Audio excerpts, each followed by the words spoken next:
నాగయ్య గొంతులో తారాడు నాదాలు, తిక్కయ్య కలములో తీయందనాలు, నిత్యమై నిఖిలమై నిలచియుండేదాకా రుద్రమ్మ భుజ శక్తి, మల్లమ్మ పతి భక్తి, తిమ్మరు సుధియుక్తి, కృష్ణరాయల కీర్తి, మా చెవుల రింగుమని మారు మ్రోగేదాకా నీ ఆటలే ఆడుతా, నీ పాటలే పాడుతా. జై తెలుగు తల్లి, జై తెలుగు తల్లి, జై తెలుగు తల్లి. ధన్యవాదాలు. అందరూ సుఖాసీనులు కండి. జై తెలుగు తల్లి, జై మన చంద్రబాబు సార్, జై చంద్రబాబు గారు. అది సంతోషం. ఇప్పుడు ఉగాది పచ్చడి, ఉగాది పండుగ రోజు ప్రత్యేకంగా అమ్మవారికి స్వామివారికి నివేదన చేసిన తర్వాత పచ్చడి స్వీకరించడం అనేది సంప్రదాయం కనుక ఆ మేరకు వేదిక మీద ఉన్న పెద్దలు గౌరవనీయ శ్రీ చంద్రబాబు గారికి ఇతర పెద్దలకు ప్రసాదాన్ని వితరణ చేస్తారు.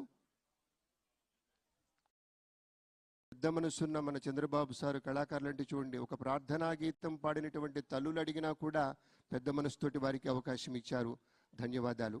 ఇప్పుడు ఉగాది పచ్చడి ప్రసాద వితరణం.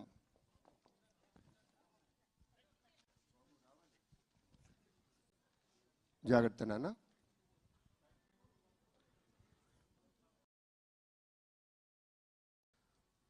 వేదికపైనున్న పెద్దలందరికీ షడ్రుచుల సమ్మిశ్రితమైన ఉగాది పచ్చడిని ప్రసాదాన్ని అందజేస్తూ ఉన్నారు. ఆ స్వీకరణం జరుగుతోంది. పెద్దలారా, ఇక వెంటనే ఇప్పుడు మనం తదుపరి అంశంలోకి వెళుతున్నాం. పద్మశ్రీ పురస్కార గ్రహీత మహాకవి బృహత్ ద్విసహస్రావధాని బ్రహ్మశ్రీ మాడుగుల నాగపడి శర్మ గారిచే ఇప్పుడు పంచాంగ పఠనం జరుగుతుంది. మనమంతా పంచాంగ శ్రవణం చేస్తాం.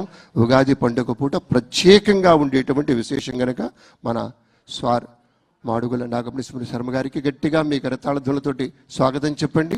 ఇక వెంటనే పంచాంగ శ్రవణంలోకి వెళదాం. శ్రీ మహాగణాధిపతయే నమః.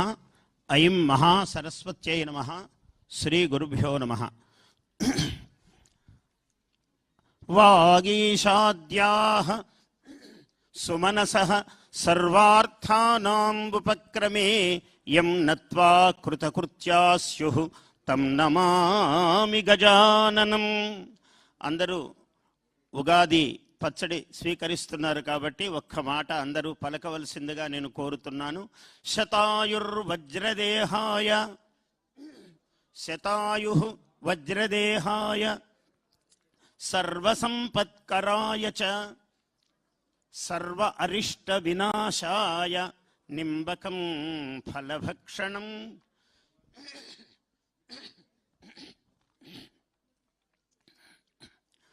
ఇది పరాభవనామ సంవత్సరం ఉగాది.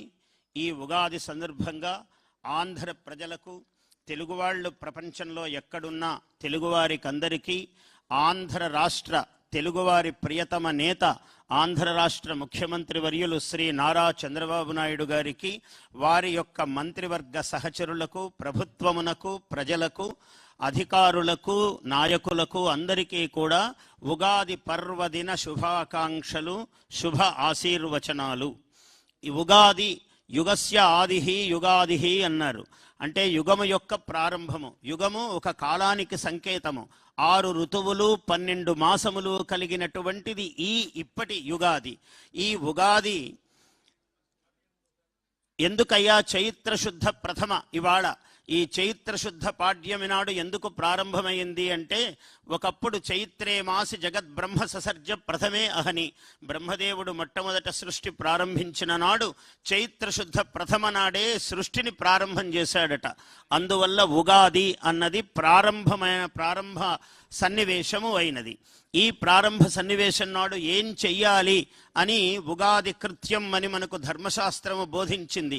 ఏం చెయ్యాలి అంటే తెల్లవారుజామున సూర్యోదయాత్ పూర్వం లేవటం అన్నది సహజముగా నియమము. అలా లేచి అభ్యంగన స్నానము, తల అంటుకుని స్నానము చేసి ఆ తర్వాత నూతన వస్త్రధారణం, దేవతా పూజనం, కాలానికి అధీశ్వరుడు ఈశ్వరుడు కాబట్టి ఆయనని పూజించటం, అలాగే ప్రతి ఇంటికి మంగళ తోరణాలు కట్టడము, నూతన వస్త్రధారణం అయ్యాక ఇవాళ ఈ వేపపూత ప్రసాదము 6 రుచులు, 6 రుచులు ప్రపంచానికి తెలుగు వాళ్లకు ప్రత్యేకంగా తెలుసు ఈ రుచి. ఇటువంటి అంటే జీవితంలో ఎన్నో వస్తాయి, అన్నింటినీ కూడా సమర్థించుకోగలిగినటువంటి ఒక వైదుష్యము, ఒక ప్రతిభ, ఒక శక్తి మానవుడికి కలగాలి అని ఈ ఉగాది పచ్చడిలో ఉన్నటువంటి ఒక రహస్యము. అటువంటి ఈ కొత్త మామిడి, కొత్త బెల్లము, కొత్త చింతపండు, అలాగే వేపపూత, ఉప్పు, మిరియము, ఈ 6 రుచులు కలిపినటువంటి ప్రసాదాన్ని స్వీకరించటంలో ఈ కాల రహస్యము అది. అటువంటిది అయ్యాక ఇవాళ పంచాంగ పఠనము కూడా ఇందులో భాగమే ఉగాది కృత్యములో. ఏమిటి పంచాంగ పఠనం? పంచాంగం 5 అంగములు, తిథి వార నక్షత్ర యోగ కరణాలు. మామూలుగా ఇవి చూసుకునే తీరిక ఎవరికీ ఉండదు, కాల ప్రవాహంలో పరిగెడుతూ ఉంటాము అందరము. అయితే ఇది ఒక ప్రారంభం కాబట్టి ఇక్కడ తిథి వల్ల ఆయుస్సు కలుగుతుంది, శ్రేయస్సు కలుగుతుంది అన్నాడు. ఐశ్వర్యము తిథేహే శ్రేయమాప్నోతి, వారము వల్ల ఆయుష్యము అంటే ఈ మంగళవారము, సోమవారము, ఇవాళ గురువారము, ఈ రోజు ఇది చెయ్యొచ్చు, ఈ రోజు ఇది చెయ్యకూడదు అనే నియమం పాటించడం వల్ల మానవుడికి అత్యంత ముఖ్యము ఆయుస్సు. అటువంటి ఆయుస్సు కలుగుతుంది.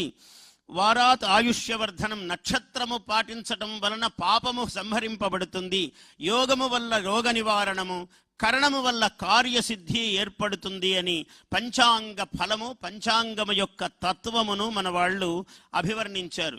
ఇవాళ ముఖ్యముగా ఈ పరాభవనామ సంవత్సరం. అందరూ ఈ పేరు వినగానే కొంచెం భయపడుతూ ఉన్నారు. పరాభవం అంటే ఇదేదో అగౌరవము కదా, ఎలాగా అని. ఇది ఒక బాహ్యార్థము ఉన్నప్పటికీ దీనికి తాత్వికమైన అర్థము, నిజమైన అంతరార్థము వేరుగా ఉన్నది. ఈ వేదిక మీద నుంచి నేను అందరికీ తెలియజేస్తున్నాను ఏమిటంటే, పరా అనేది వాక్కుకు సంబంధించింది. అందుకే ఈ సంవత్సరానికి గురువు అధిపతి అయ్యాడు. పరా అంటే పరా పశ్యంతి, మధ్యమ, వైఖరి అని వాక్కు యొక్క 4 స్వరూపాలు. అంటే పరా నాభిదేశములో ఉంటుంది, పశ్యంతి హృదయములోకి వస్తుంది, మధ్యమ ఇక్కడికి వచ్చేటప్పటికి గొంతులో, మధ్యమ మనం మాట్లాడేది వైఖరి. ఇలా 4 దశలు దాటి వాక్కు బయటకు వస్తుంది. అటువంటి వాక్కుకు అధిపతి ఎవరయ్యా అంటే బృహస్పతి, ఆయనే వాచస్పతి. ఆయన అందుకని ఈ సంవత్సరానికి గురువు అయ్యారు. అంటే మనము గర్భములో, మనస్సులో ఏ సంకల్పం చేస్తామో అది ఈ సంవత్సరం చాలా ఫలిస్తుంది. అందువల్ల మన రాష్ట్ర ప్రభుత్వము, ప్రభుత్వ అధినేతలు ఈనాడు ఈ సంవత్సరము చేసే సంకల్పాలు కొన్ని వందల ఏళ్ళు, కొన్ని తరాల పాటు నిలిచేటువంటి ఒక గొప్ప